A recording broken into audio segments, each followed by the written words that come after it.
सातवां प्रश्न है, सिद्ध कीजिए कि बिंदु 2 -2 1 और 5 2 एक समकोण त्रिभुज के शीर्ष है। समकोण त्रिभुज के लिए सबसे पहले पाइथागोरस प्रमेय होती है कि कर्ण स्क्वायर बराबर लंब स्क्वायर प्लस आधार स्क्वायर। अगर इसमें कर्ण का वर्ग बाकी दोनों भुजाओं के वर्गों के योग के बराबर आ जाए तो वह एक समकोण त्रिभुज है, अन्यथा नहीं। तो सबसे पहले माना बिंदु ए जिसके निर्देशांक 2 -2 मान लो, बी जिसके निर्देशांक -2 1 और सी जिसके निर्देशांक 5 और 2 है। इसमें देखो सबसे पहले ए और बी के बीच की दूरी निकालेंगे। मान लो ये एक त्रिभुज है, ठीक है। इसमें यहाँ ए बी और सी, तो इसमें क्या है कि एक के निर्देशांक तो ये हो गए 2 -2, बी के निर्देशांक हो जाएंगे -2 और 1, और सी के निर्देशांक 5 और 2, ठीक है। तो इसमें क्या करेंगे कि पहले ए और बी के बीच की दूरी ज्ञात करेंगे, तो इस भुजा ए बी की लंबाई आ जाएगी। फिर बी और सी के बीच की दूरी ज्ञात करेंगे तो भुजा बी सी की लंबाई आ जाएगी। फिर ए और सी के बीच की दूरी ज्ञात करेंगे तो भुजा ए सी की लंबाई आ जाएगी। तो सबसे पहले ए बी बराबर सूत्र होता है, ये सूत्र याद कर लेना, इसमें x2 - x1 का whole square plus y2 - y1 का होल स्क्वायर, ये दूरी ज्ञात करने का सूत्र है, ठीक है। अब इसमें देखो ए और बी के बीच की दूरी निकाल रहे हैं, तो जो ए बिंदु है इसमें ये तो x1 और y1 के मान हैं, और बी में x2 और y2 के मान हैं। यानी पहले वाले बिंदु में x1 y1 और दूसरे वाले में x2 और y2। अब यहाँ से इसमें मान रखने हैं तो क्या करेंगे, x2 का मान देखो कितना है, x2 का मान, x2 की चीज में देखो ये -2, यहाँ रख देंगे -2, फिर ये माइनस है सूत्र में, ये माइनस हो जाएगा। फिर x1 का मान 2 और इसका होल स्क्वायर प्लस y2 का मान देखो 1, फिर ये माइनस, अब y1 का मान -2 और माइनस ये पहले ही है तो माइनस माइनस प्लस हो जाएगा 2 का होल स्क्वायर और इसका अंडर रूट। अब इन दोनों पर माइनस माइनस है, माइनस का 2 और माइनस का 2 एक जैसे चिन्ह है तो ये दोनों जुड़ जाएंगे, कितना हो जाएगा -4, -4 का स्क्वायर हो जाएगा प्लस 2 और 1 3 का स्क्वायर हो जाएगा और इसका अंडर रूट। अब देखो -4 का स्क्वायर, इसका मतलब है -4 गुणा -4, 2 बार करना, तो माइनस माइनस क्या होगा प्लस, और 4 गुणा 4 16, ठीक है। तो -4 का वर्ग कितना होगा 16 प्लस 3 का वर्ग कितना होगा 3 गुणा 3 9 हो जाएगा, और इसका अंडर रूट, दोनों को जोड़ दो, 16 और 9 25,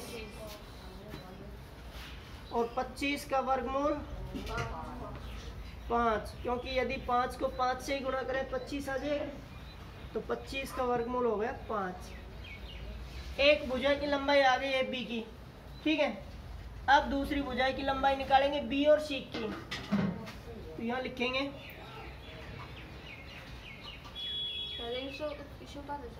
BC बराबर अंडर रूट, सूत्र यही रहेगा x2 माइनस x1 का whole square plus y2 minus y1 का होल स्क्वायर। अब इसमें b और c के बीच की दूरी निकाल रहे हैं, तो जो b के मान है वो तो x1 y1 के मान हो जाएंगे, और जो c के मान है ये x2 और y2 के मान हो जाएंगे।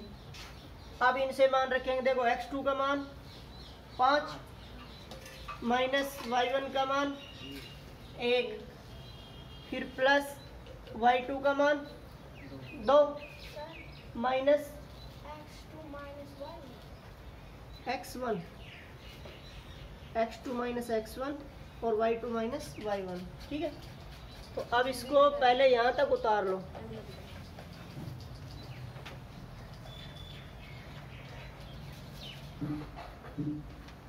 अब इसमें भुजा BC की लंबाई निकालने के लिए x2 का मान यहाँ से देखो 5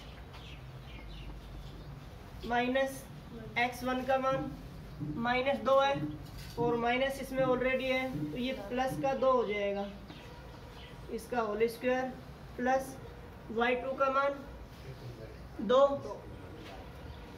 माइनस y1 का मान 1 का होल स्क्वायर और इसका अंडर रूट। अब इसमें 5 प्लस 2 7 हो जाएगा, 7 का स्क्वायर प्लस 2 में से 1 घटाएंगे यहाँ तो 1 का स्क्वायर और इसका अंडर रूट।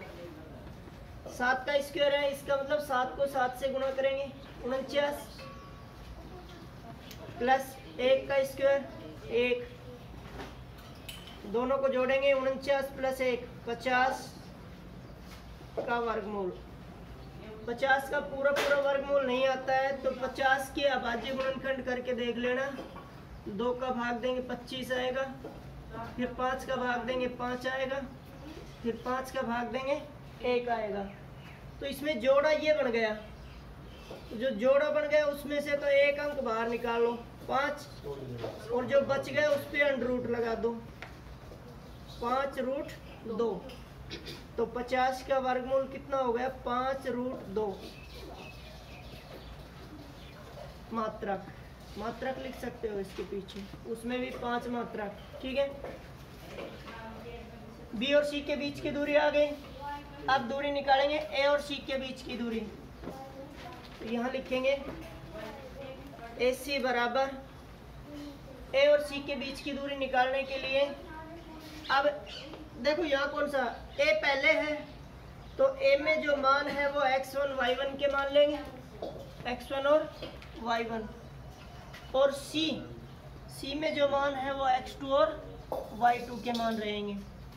ठीक है, अब उन दोनों से मान रखेंगे ए और सी से। सूत्र इसका वही रहेगा x2 माइनस x1 का whole square plus y2 minus y1 का होल स्क्वायर। मान रख दो। x2 का मान कितना है, अब वहाँ देखो उसमें x2 का मान है 5 माइनस x1 का 2, इसका होल स्क्वायर प्लस y2 का मान 2 माइनस y1 का मान माइनस का 2 है, और माइनस इसमें ऑलरेडी है तो प्लस का 2 हो जाएगा, इसका होल स्क्वायर और इसका अंडर रूट। 5 में से 2 घटाएंगे तो यहाँ 3 का स्क्वायर प्लस 2 में 2 जोड़ेंगे तो 4 का स्क्वायर और इसका अंडर रूट। अब देखो इसमें ये 3 का वर्ग 9 हो जाएगा प्लस 4 का वर्ग 16 और 9 25। तो यहाँ आ जाएगा AC बराबर अंडर रूट 25, AC बराबर 25 का वर्गमूल 5 मात्रक। अब इसमें तीनों भुजा की लंबाई आ गई। इसमें सबसे पहले AB भुजा की लंबाई कितनी आई थी 5 मात्रक। BC की लंबाई कितनी आ गई अंडर रूट यानी 5√2 मात्रक। और AC की लंबाई 5 मात्रक। तो सबसे बड़ी लंबाई कौन सी आई? 5√2। तो इसका मतलब सबसे बड़ी भुजा ये है, कौन सी? BC। तो यहाँ हम लिखेंगे, यहाँ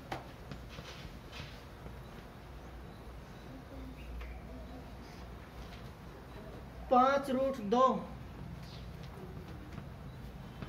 का स्क्वायर बराबर, बाकी दोनों भुजा कौन कौन सी है? 5 मात्रक 5 मात्रक, 5 का वर्ग प्लस 5 का वर्ग। इसका जब वर्ग करेंगे 5√2 का 5√2 से गुणा करेंगे तो 5 का 5 से गुणा किया 25, √2 का √2 से 2 आ जाएगा और दोनों का गुणा करेंगे 50। अर्थात ये 5√2 किसका वर्गमूल था? 50 का। तो इसका मान आ जाएगा 50 बराबर 5 का वर्ग 25 प्लस 5 का वर्ग 25। इन दोनों को भी जोड़ दो, 50 बराबर 50। तो इसका मतलब LHS बराबर RHS, दोनों पक्ष बराबर आ रहे हैं। अतः पता क्या सिद्ध होता है इसमें? 5√2 कौन सी भुजा का वर्ग है? BC।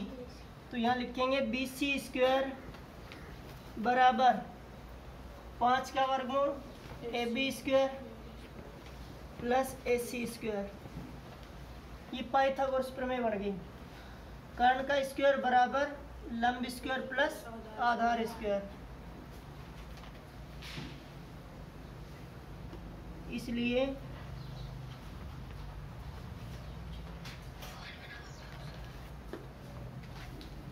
दिए गए निर्देशांक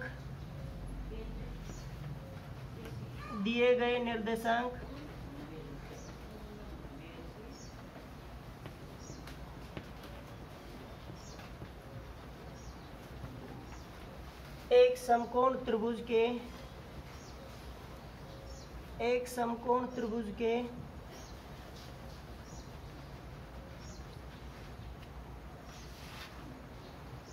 शीर्ष हैं, क्योंकि पाइथागोरस प्रमेय को संतुष्ट करती है। ठीक है, उतार लो।